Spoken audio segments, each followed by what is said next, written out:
Le Grand Matin Sud Radio, 7h-9h, Jean-Jacques Bourdin. Bien, nous connaîtrons le nouveau gouvernement avant dimanche. Alors, probablement aujourd'hui, parce que demain, ce sont les journées du patrimoine, donc il n'y aura pas de nouveau gouvernement. Un samedi du patrimoine, avant dimanche, peut-être avant dimanche soir, peut-être dimanche dans la journée. Aujourd'hui, bon, peu importe la date maintenant, nous savons qu'il y aura 38 ministres, dont 16 de plein exercice. J'ai regardé un peu la répartition. 7 macronistes, 3 LR, 2 Modem, 1 Horizon, 1 UDI, 1 divers gauche, 1 divers droite. Enfin, nous n'avons pas la liste complète. Mais nous avons avec nous Edwige Diaz, qui est députée Rassemblement National de Gironde, porte-parole, vice-présidente même du Rassemblement National. Edwige Diaz, bonjour. Bonjour, merci pour l'invitation. Bien, alors, nouveau gouvernement, enfin.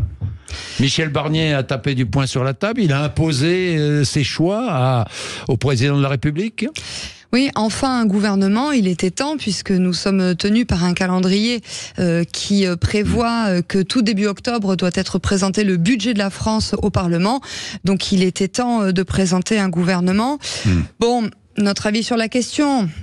Disons que Michel Barnier continue de s'engager à respecter les électeurs du Rassemblement National.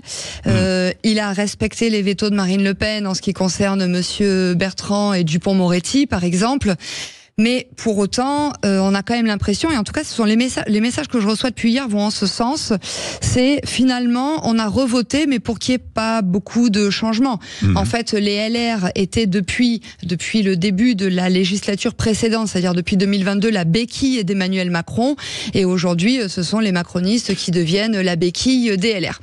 Donc on verra tout ce que ceci donnera.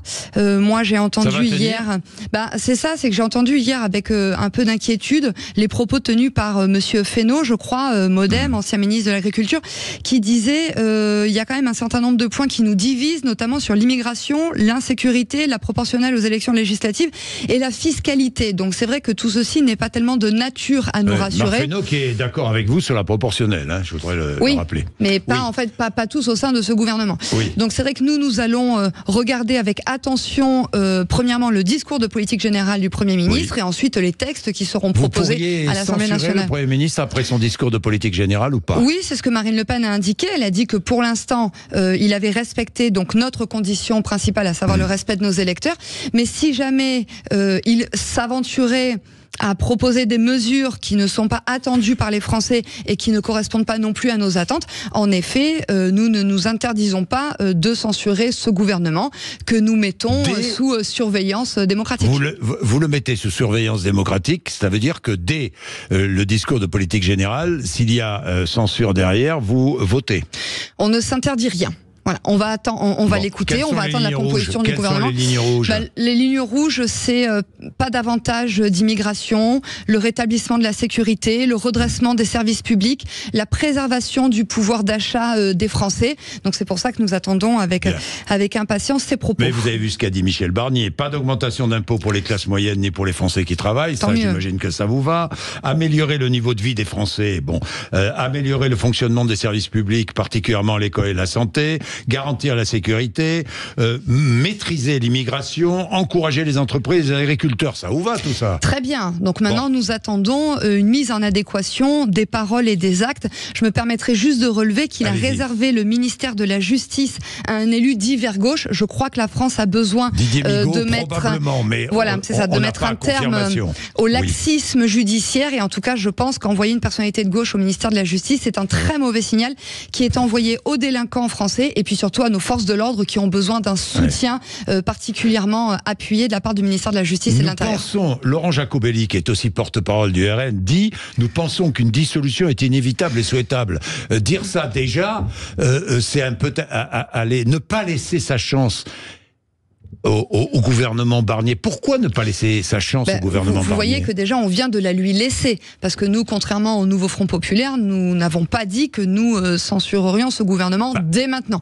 Donc nous lui laissons sa chance, parce que nous sommes comme les Français. Une dissolution est nous voulons que ça fonctionne. Dit Laurent Jacobelli. Dans un an en fait, dès que la Constitution nous le permettra, parce qu'en fait nous sommes lucides et nous disons que ce gouvernement fait un peu de bric et de broc, au sein duquel les futurs ministres vraisemblablement ne sont pas d'accord pour tout, et surtout ne dispose pas d'une majorité absolue à l'Assemblée nationale, eh bien tout ceci constitue un faisceau d'indices qui nous permet de dire que, en effet, ce gouvernement risque d'avoir une durée de vie assez courte. En tout cas, s'il ne se tient pas correctement, s'il n'apporte pas de réponse concrète aux Français, nous dirons ça suffit, ne perdons pas plus de temps, retour aux urnes et nomination d'un nouveau gouvernement. De toute façon, Michel Barnier n'envisage pas de vote de confiance, j'ai l'impression. Oui, on a été habitué avec Madame Borne. Hein.